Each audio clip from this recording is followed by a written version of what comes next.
Assalamualaikum warahmatullahi wabarakatuh. Saya Dwi Febri Sawani dari SMA 5 Lebong. Baiklah, saya akan mengajukan beberapa pertanyaan kepada rekan sejawat sama-sama guru biologi, yaitu Pak Muhammadin. Assalamualaikum warahmatullahi wabarakatuh, Pak. Waalaikumsalam warahmatullahi wabarakatuh. Jadi begini, Pak, seperti yang disampaikan kemarin, ada sesi wawancara itu mengenai permasalahan yang dihadapi di dalam kelas. Mau minta pendapat dari Bapak.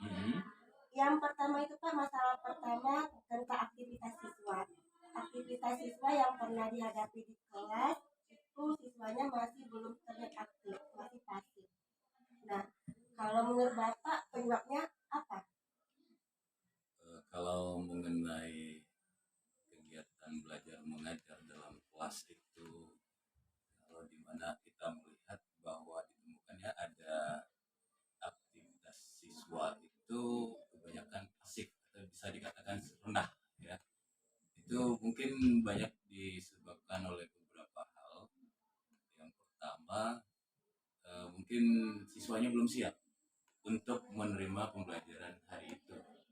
Ya, belum siapnya siswa tersebut mungkin pada pertemuan sebelumnya kita mungkin belum memberikan bayangan seperti apa materi berikutnya, sehingga mereka menemukan sesuatu yang agak kaget dengan apa yang mereka temukan hari itu pada saat pembelajaran, jadi merasa bingung. Tambah lagi yang kedua, mungkin siswanya belum fokus dan konsentrasinya sangat rendah karena mungkin terpengaruh dengan suasana lingkungan yang di luar kelas yang masih kurang kondusif. Itu bisa. Kemudian juga kalau kita sebagai guru pada saat menyiapkan pembelajaran tersebut itu seharusnya sudah siap dengan apa yang kita ajarkan, dan kita juga jangan hanya terpaku dengan fokus dengan materi yang ada yang terkait dalam buku, tapi setidaknya ada kita kaitkan dengan keseharian kita, penemuan-penemuan yang ada di luar sana. Saya rasa kalau kita mengajar itu sering mengaitkannya dengan apa yang terjadi di lingkungan kita berkaitan dengan materi kita, mungkin mereka punya wawasan yang cukup menarik untuk mereka, sehingga mereka nanti bisa untuk lebih fokus lagi, konsentrasi, dan wah ini manfaatnya kalau kita mau belajar dengan materi ini. Jadi kita harus bisa mengaitkannya dengan keseharian yang ada di luar sana. Saya rasa itu. Apakah ada kaitannya dengan model pembelajaran yang diterapkan guru, Pak? Karena model pembelajaran yang guru terapkan di kelas itu masih bisa dikatakan belum efektif, masih itu saja. Iya, bisa jadi. Karena ya namanya manusia kan, tapi setidaknya kalau setiap guru itu kalau mau masuk kelas itu sudah siap dengan materi apa yang akan diajarkan dalam kelas. Berarti kalau dia sudah mempersiapkan materinya, itu tentu dia sudah punya rancangan rencana pembelajaran. Cuman kadang-kadang pada saat kita mencoba untuk sesuai dengan alur yang kita siapkan tadi, tapi pada kenyataannya di lapangannya tidak sesuai. Apalagi yang namanya kita sekarang ini istilahnya student center, ya. Iya, terpusat pada siswa, guru cuman sebagai fasilitator. Cuman pada saat kita melakukan kegiatan pembelajaran sesuai yang dengan sudah kita rencanakan, biasanya ada gangguan-gangguan yang lain. Misal seperti ada aktivitas siswa yang ngobrol akibat tadi karena konsentrasinya masih rendah, walaupun kita sudah berupaya untuk semenarik mungkin. Ya mungkin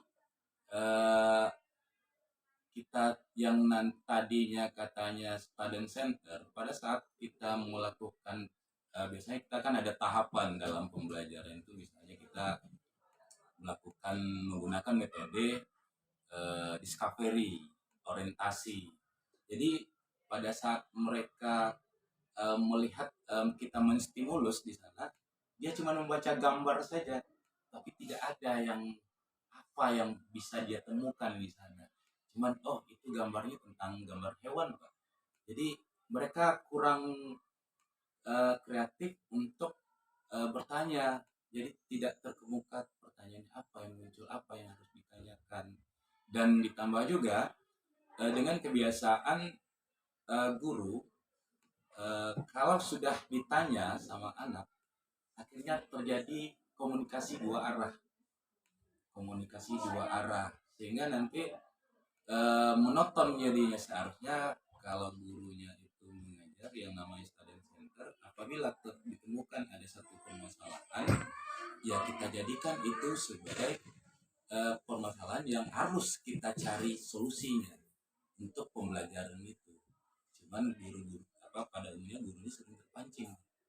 Ditambah lagi mungkin juga karena tidak mempunyai kesiapan gurunya, jadi mengajar ya ada yang pakai metode ceramah aja. Akhirnya metode ceramahnya tetap dilanjutkan juga seperti itu, karena menggunakan metode yang baru juga kadang-kadang kebanyakan kurang paham juga dengan penggunaan tersebut. Tambah lagi walaupun ada yang menggunakan, itu biasanya terkendala dengan waktu.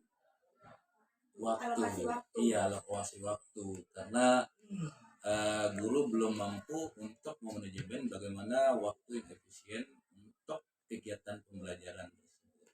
Mungkin gurunya sudah mempersiapkan rencananya ini sekian menit, ternyata pada saat di lapangan siswanya molor, siswanya kondisinya tidak sesuai. Saya rasa itu. Yang ketiga nih Pak, berkaitan dengan konsep POT, dimana kan siswa itu kan harus berpikir juga kritis. Nah, ternyata di kelas itu saat diterapkan soal berbasis POT, siswa itu masih rendah gitu nilainya. Nah, apakah ada pendapat Bapak itu kenapa ya bisa rendah? Kalau masalah siswa yang belum bisa dikatakan belum terbiasa, terbiasa dengan soal-soal coach yang diberikan, terutama pada saat ulangan harian atau soal-soal ujian yang lainnya, apakah ulangan blok atau mid semester atau ulangan akhir semester. Ya karena apa?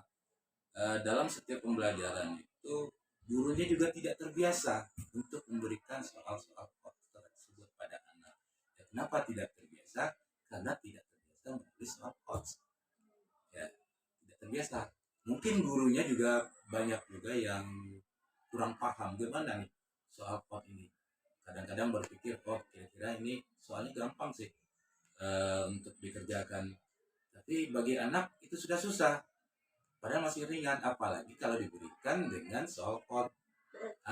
Kalau diberikan soal chord, hanya kita nggak pusing. Padahal sebenarnya soal chord itu kan kita memberikan kode sebenarnya.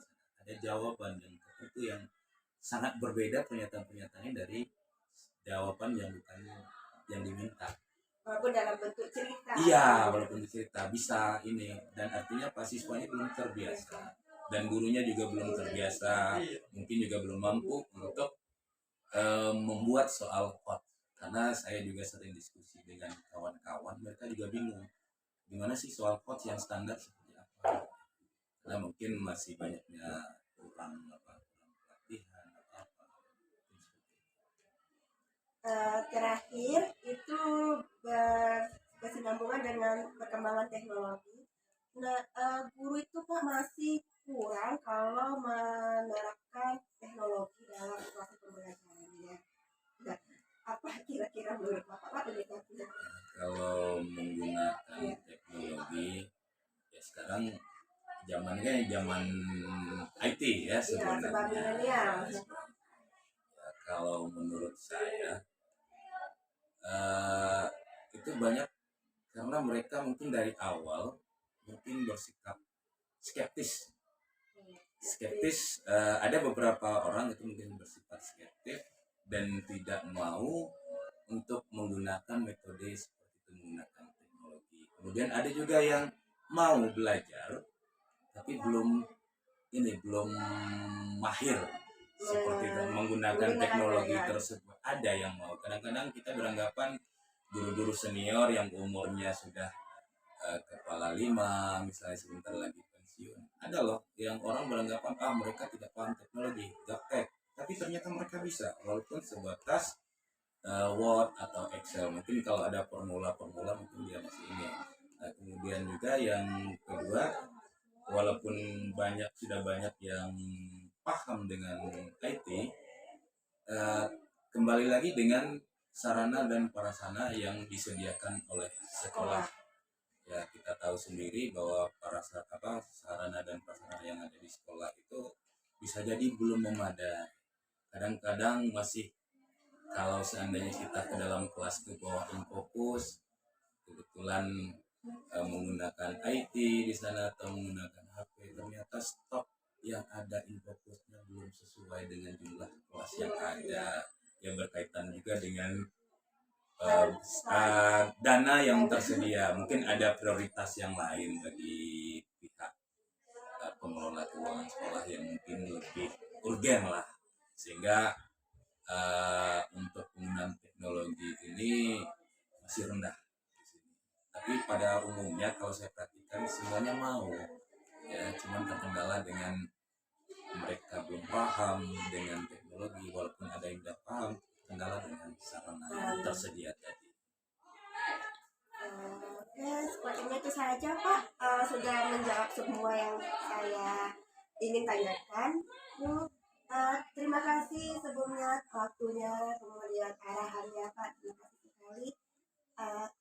Baiklah, wassalamualaikum warahmatullahi wabarakatuh. Waalaikumsalam warahmatullahi wabarakatuh.